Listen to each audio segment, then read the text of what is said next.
asalaamaaleykum mbokku internet yi ak abonné yi dañuy ñëw ak yéen ci vidéo bu ndaw defal leen un petit décryptage wala un petit débrief ci question d'actualité yi nga xamante ne amoon na tey assemblée nationale te premier ministre ak gouvernement am àndoon fa ñëw pour tontu laaj yi nga xamante ni ndawi askan bi doon nañ leen ko laaj foofee ci pénc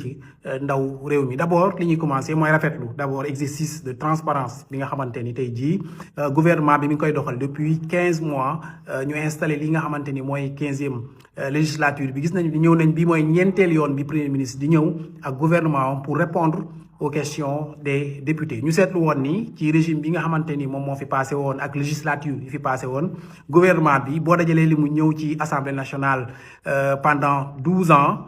pour répondre à des questions d'actualité mutul sax ñaari yoon donc ñuy rafetlu vraiment exercice de transparence bi ak devoir de redevabilité bi nga xamante ne tey jii ñoom ils en sont conscients ba tey ñëw assemblée nationale qu'importe le contexte qu'importe la situation ñu ñëw tontu laaj yi nga xamante ne tey jii député yi moom lañ leen di laaj léegi nag premier ministre bi àdduna ci li nga xamante ni tey jii mooy la crise universitaire les affrontements qui ont eu lieu à l'université le 9 février dernier ba kii nga xamante ni mooy Abdoulaye Ba ñàkk ci bakkanam ci conditions yi nga xamante ni noonu la ko ñàkkee d'abord premier ministre assumé na la responsabilité que ni moom moo joxoon instruction le ministre de l'intérieur mu jox ordre aux forces de défense et de sécurité ñu dugg ci biir campus universitaire bi bien que wax na ni il ne cautionne pas violence bi nga xamante ni amoon na fa te force de défense et de sécurité yi doon ko exercer ci kaw li nga xamante ni mooy étudiants yi wax na ni quand même il assume la responsabilité que instruction yi moom moo ko joxe woon fi ma d'accordul ak moom mooy fi mu ne bu fekkoon dañ ko war a defaat moom daf koy defaat loolu du ma ci d'accord ak moom parce que tey jii bi mu jëlee décision boobu def ko bakkan daf ci rot te bakkan doomu aadama dafa fort te pour man tant que lijjantiwuñu tey jii suñu force de défense et de sécurité naka la ñuy saytoo liggéey bi nga xamante ni tey jii mooy maintien de l'ordre naka lañ koy defee sans violer les règles et les droits des manifestants et des citoyens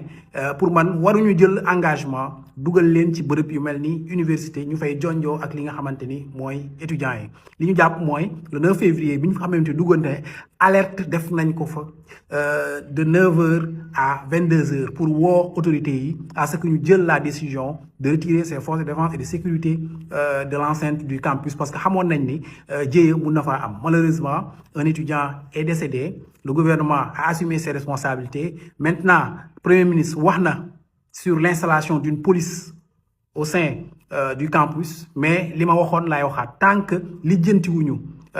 au sein des forces de défense et de sécurité ba seppi ñi nga xamante ni ñooy def ñaawteef yi nga xamante ni tey jii moo xewoon le 9 février xew aussi diggante 2021 ak 2024 ci manifestation yi donc mënuñu tey jii jël la responsabilité dugal forces de défense et de sécurité yi foofu noonu ci biir université ñu xam li nga xamante ni tey jii moom la fay jur donc li leen di ñaax mooy ñu lijjanti d'abord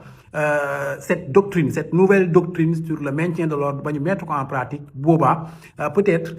installation police boobu biir université dina mën a porter tout son sens. Le Premier ministre a également parlé de li nga xamante ni tey jii mooy la campagne arachidière. Il a admis aussi que am na ay problèmes ci commercialisation bi que ñoom ñu ngi ciy wut ay solutions et que d'ici 2 à 3 mois peut-être li nga xamante ni moom la ñu diggee woon mooy 450 000 tonnes yi nga xamante ni Sonacos war na ko jënd ñu àgg ci parce que pour l'instant ñi ngi à 193 000 tonnes yoo xamante ni tey jii Sonacos jënd na ko wax nañ ci yeneen wax nañ ci dette bi ki nga xamante ni mooy ministre des finances et du budget Cheikh Diba ñëw na ci stratégie bi nga xamante ni tey jii mooy une gestion active de la dette bi gouvernement bi opté au lieu de la restructuration bi nga xamante ni FMI mi ngi leen koy proposé wax na waxtaan yu bëri nga xamante ni sekk nañ ko ak ñii di waa FMI gis-gis bi ñu am ci li nga xamante ni mooy économie Sénégal ak ñoom wuute bi ñu wuute ak ñoom gis-gis ci croissance su économie Sénégal nee na ñoom nga xamante ni ñooy gouvernement Sénégal gis-gis bi ñu am mooy gis-gis bu baax gis-gis bu optimiste tandis que FMI ñoom gis-gis bu ñu am mooy gis-gis bu lëndëm gis-gis boo xamante ni ci kanam maanaam dara leeru fa mais nee na waxtaan yi dem na ba ñoom ñaar ñu trouver li nga xamante ni tey jii mooy ay points de convergence ba mën a gérer li nga xamante ni mooy dette bi sans pour autant ñu dem ci li nga xamante ni tey jii mooy restructuration premier ministre également évoqué na li nga xamante ni mooy suñuy ressource naturelle wax na ci phosphate bi intention bi ñu am ci récupérer li nga xamante ni mooy suñu phosphate bu ñu nee phosphate nag foog nga wax ICS nga xamante ni jamono ji mi ngi ci loxo indien yi foog aussi nga wax phosphate yi nekk Matam ak fépp fi nga xamante ni mi ngi ci biir réew mi ndax phosphate boobu moom la ñu utiliser pour defar li nga xamante ni mooy engrais ak solo bi mu am ci li nga xamante ni mooy béy bi wax na it ci teranga bi nga xamante ni mooy yaakaar teranga bloc gazier bi nga xamante ni mooy yaakaar teranga nga xam ni BP bi nga xamante ni major la ci màllum exploitation gaz ak pétrole dafa génn foofu jël paaram yi jaay ko ki nga xamante ni mooy Cosmos Énergie ba Cosmos Énergie mi nga xamante ni tey jii amoon na peut-être 40% dem na ba tey jii ba am 90% des parts lii di état Sénégal nga xam ne Petrosen moo ko représenté mi ngi am 10% ci parts yi premier ministre dem na ba wax ni dette bi nga xamante ni moom la ñu fi nguur gi bàyyil nga xamante ni am na ci 7000 milliards yoo xamante ni ay dette cachée la nee na bu jotoon ci 7000 milliards yooyu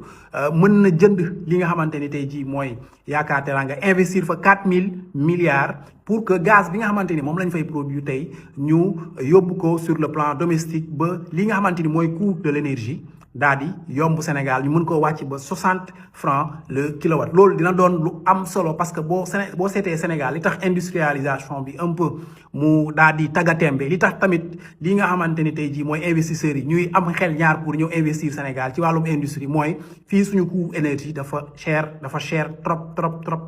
te lépp loo fi investir daanaka genn wàll gi ci wàllum fay courant nga koy bàyyee premier ministre nee na bu ñu fexe woon ba yaakaar teranga boobu ñëw ci suñuy loxo gaz bi dinañ ko mën a utiliser pour baisser les coûts de l'électricité wàññi courant bi bu baax ba nga xamante ni investisseurs dinañ mën a jógee fu nekk ñëw investir fii tamit industrialisation bi dina gën a yomb donc point yooyu laa jàpp ni pour man am na ay sol trop boo xamante ni tey jii abordé nañ ko ci question d'actualité bi am na yeneen yoo xamante ni juñ nañ ko fa yu dul ci wàllu borom ñaari tur yi nga xamante ni premier ministre ñaawlu na ni nga xamante ni tey jii dossier d'instruction yi moom la ñuy génnee ci mbedd mi am na ci nag gis-gis yu wuute yoo xamante ni am nañ ko ci parce que nee nañ c'est un problème de santé publique ñoo xamante ni dañu am VIH di ko transmettre volontairement ñooñu mérité wuñu sutura tey jii boo xamante ni moom la ñu war a def ci seen dossier médical parce que quand un problème de santé publique se pose à ce point tey jii dafa war a leer ci kanamu askan bi ni diw ak diw yor nañ doomu jàngoro bi te mën nañ ko transmettre dañoo am intention transmettre ko volontairement donc yell na tey jii ñu weer ko ci penc bi ba ñëpp xam ni mu demee